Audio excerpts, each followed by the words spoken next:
There were men who were not content with governing the earth. They wanted to possess it. They wore no crowns, yet they controlled more gold than legendary kings. They had no scepters, yet their orders moved billions across invisible borders. They called themselves leaders, but they were, in truth, architects of illicit financial empires. Think of Muammar Gaddafi. Over $200 billion evaporated into thin air. Think of Ferdinand Marcos, a fortune that drowned a country in debt, hidden in Swiss vaults. Think of Saddam Hussein, piles of cash, taller than any palace, vanishing even before the invasion. These men did not build empires. They stole entire nations. They had private islands that never appeared on public maps.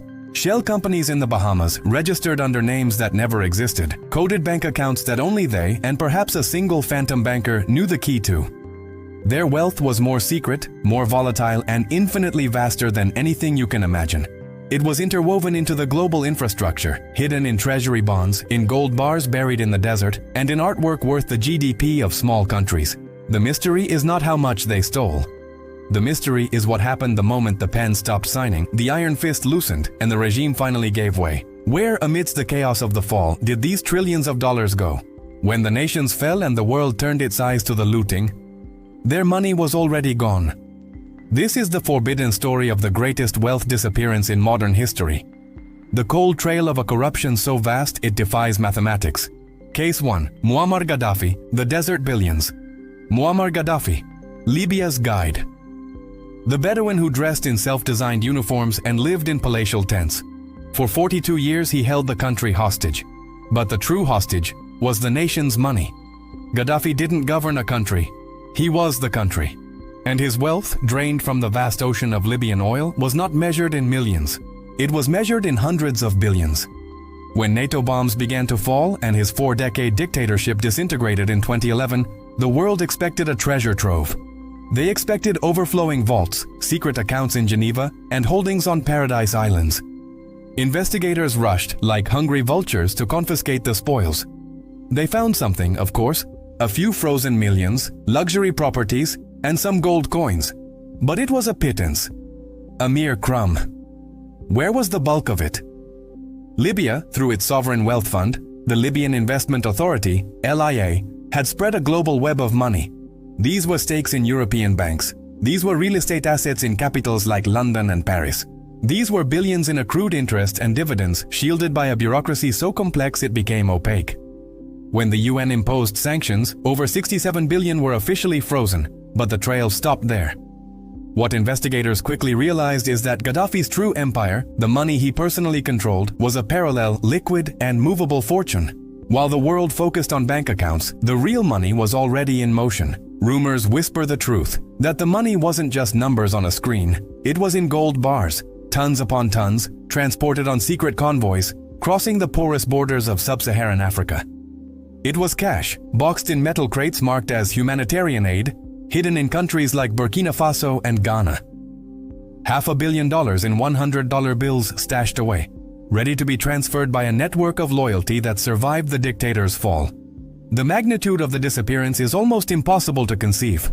Over 200 billion, double the fortune of many countries. That isn't just money, it's the stolen future of a nation. And the most sinister part of all? There are indications that the money frozen in Europe continued to generate profits for years.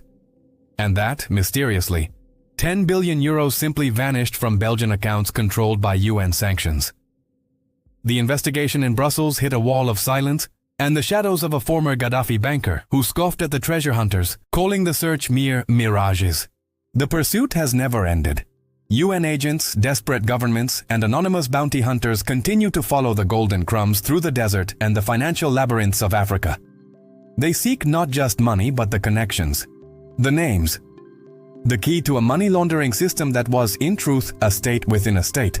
Gaddafi's mystery is not his death. It is the life his fortune continues to lead, alive and secret, waiting for the right moment to emerge from the shadows. Case 2. Ferdinand Marcos, the Philippine plunder. If Gaddafi was the oil commander, Ferdinand and Imelda Marcos were the monarchs of opulence. They transformed the Republic of the Philippines into a private estate, a spectacle of extravagance so shocking that history can barely grasp its scale. During the 70s and early 80s, the Marcos couple redefined the concept of a dictatorship. While millions of Filipinos lived in absolute poverty, the Malacañang Palace was the stage for a fever dream, fueled by public money. This was not merely embezzlement, it was a school of financial engineering and corruption. The Marcos machine operated methodically. They used public funds machiavellically, diverting international loans, extorting large companies, and collecting commissions on every piece of infrastructure built in the country. The money was then channeled discreetly and methodically into armored Swiss bank accounts. Not out of caprice, but as a cold, calculated plan to secure the family's wealth for generations. 10 billion, this is the number that echoes in asset recovery reports. But just like Libya, this is only the trail we managed to detect. Think carefully about what $10 billion represents.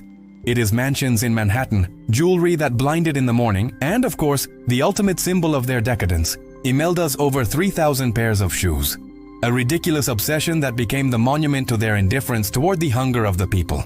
Every pair of high heels a direct insult to the impoverished nation. When the People Power Revolution finally overthrew them in 1986, the couple fled by helicopter, taking with them bags of jewels, documents, and whatever else would fit in the time frame of a frantic evacuation.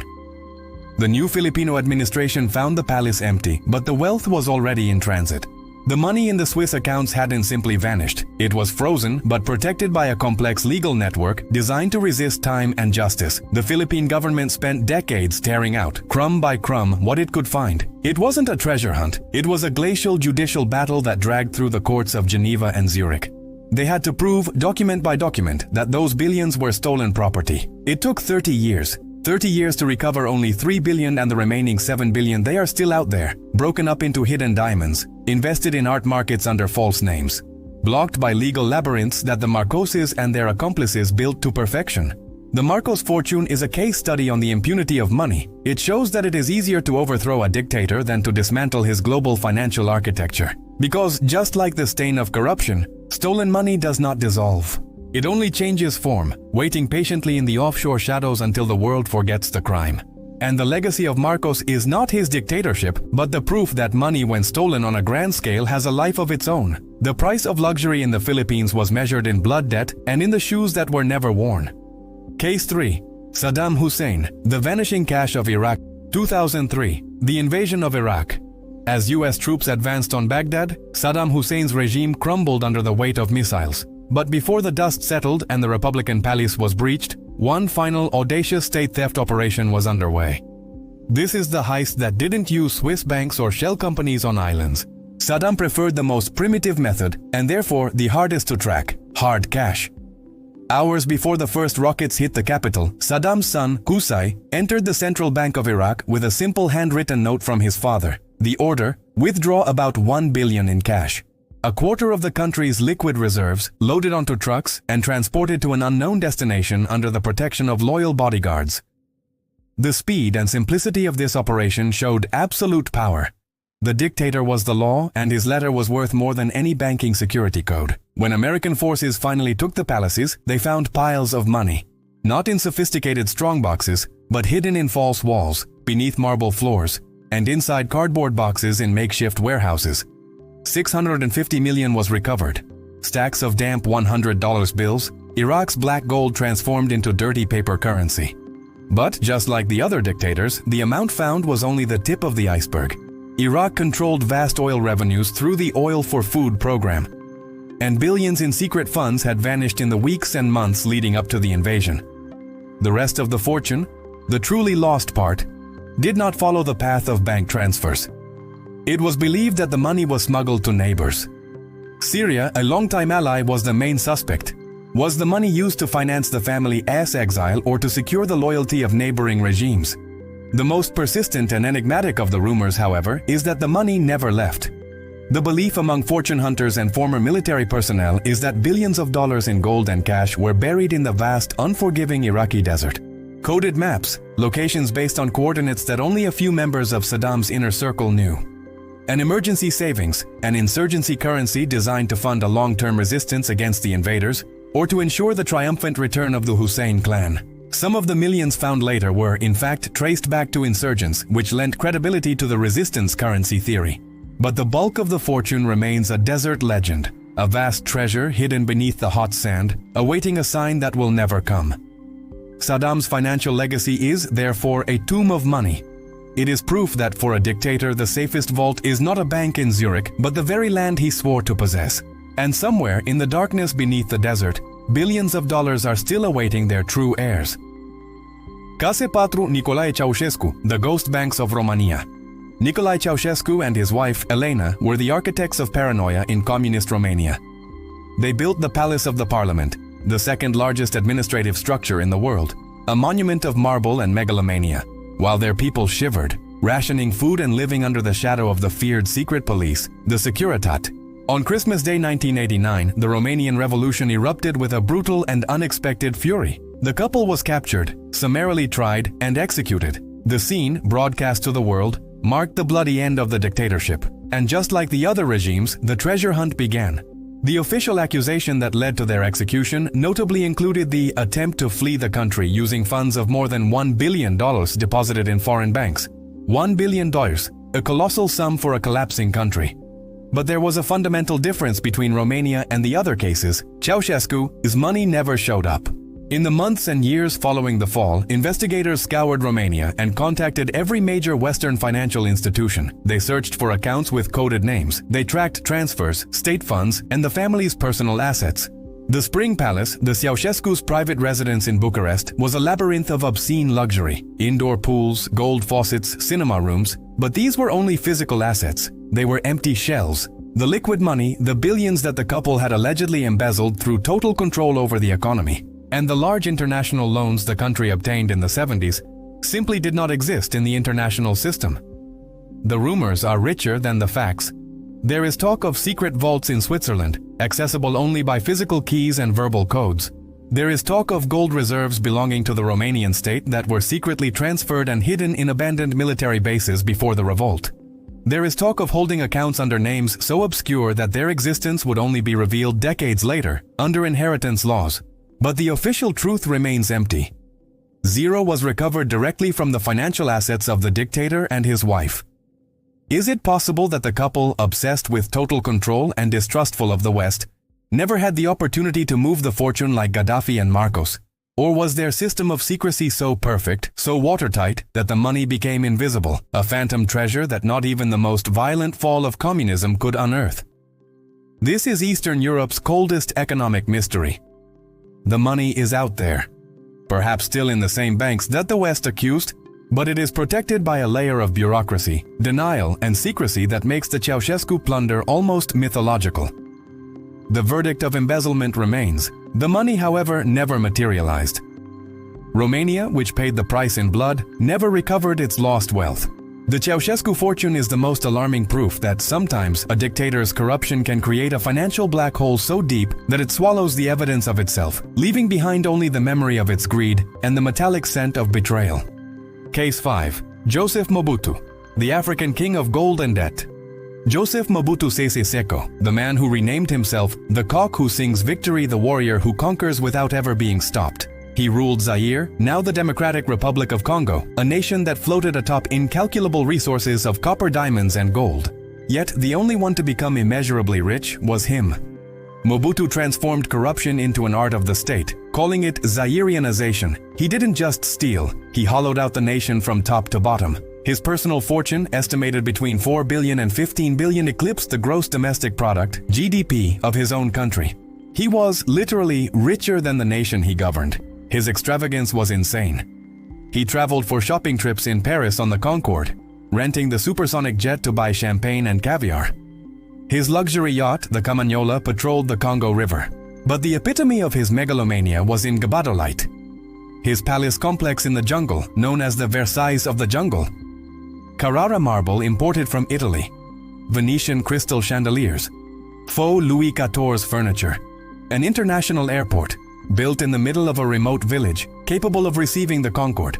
It cost him $400 million just to build his Gabadolite while the population lived on less than $1 a day. When Laurent Kabila's rebellion swept the country in 1997, Mobutu's story ended not with a battle but with a hasty escape. From his Boeing 727, he took millions of dollars in hard cash at the moment of takeoff. His Swiss accounts were swiftly frozen. Switzerland blocked his assets and those of 97 members of his inner circle. But the mystery of Mobutu's money is not in the frozen accounts, which, ironically, Kinshasa would show little interest in recovering for years. The true mystery lies in the assets in kind. Zaire was a hub for gold and diamond smuggling. Where did the gold ingots, the bags of precious stones, and the most portable assets go? It is believed that a large part of this wealth was funneled into exile through unstable neighboring countries, protected by a network of gold dealers and loyal warlords who acted as informal bankers. The dictator was forced into exile in Morocco, sick and unable to access his billions. Nature did the rest. The Versailles of the jungle, the palace that consumed a nation's future, was quickly looted by rebels and the population itself. In a short time, the jungle, which Mobutu tried to dominate with marble, began to reclaim what was its own. The roof collapsed. The marble walls were stripped. Today, it is a haunting ruin, where twisted steel beams and empty swimming pools have become a silent testament to his insane megalomania. Mobutu died in exile 3 months after his fall, but his fortune continues to live on, transformed into untraceable assets, into diamonds passed down to future generations, and into the historical debris of his own ruined palace. Mobutu's legacy is a terrible lesson. Wealth built on misery can never be truly enjoyed, and stolen money, when not found, becomes a curse that rots the heart of the nation. Muammar Gaddafi, Ferdinand Marcos, Saddam Hussein, Nicolae Ceausescu, Mobutu Sese Seko, names that echo in history not just for the terror they inflicted, but for the trillions of dollars they diverted from their people. From Libyan deserts to ruined palaces in Congo, from secret Swiss accounts to piles of cash hidden in bunkers, we have seen fortunes built on oil, gold, and the sweat of entire nations, vanishing the instant power wavered. The great paradox of these lost fortunes is this: the sheer immensity of the stolen wealth made it ironically indestructible. It was not spent. It was not destroyed. It was transformed into invisible assets, into smuggled ingots, into anonymous holdings, into diamonds buried in the sand. A financial architecture designed to outlive its creators. The money, in the end, follows no flags, no ideologies. It follows the cold trail of human greed, which, as we've seen, never disappears. Dictators fall, empires crumble, but the machinery of concealment and money laundering they built continues to turn, somewhere in the shadows of the global financial system. The real question, the final mystery of this video, is not whether the money still exists. We know it does. The question is, who controls it now? And for how long will this stolen wealth continue to finance the shadows of the world? Greed is the only currency that never loses value. And what about you? Which of these lost fortunes do you think will be the next to emerge from the shadows? Comment your theory below. We want to know which dictator still holds the biggest hidden treasure. If this deep dive into corruption and the fall of power fascinated you, show your support. Like this video to help us expose more secrets. And of course, subscribe to the Hidden Hoards Files and turn on notifications. Your subscription is what allows us to continue investigating and revealing the darkest chapters of history and money. Discover more secrets here at the Hidden Hoards Files.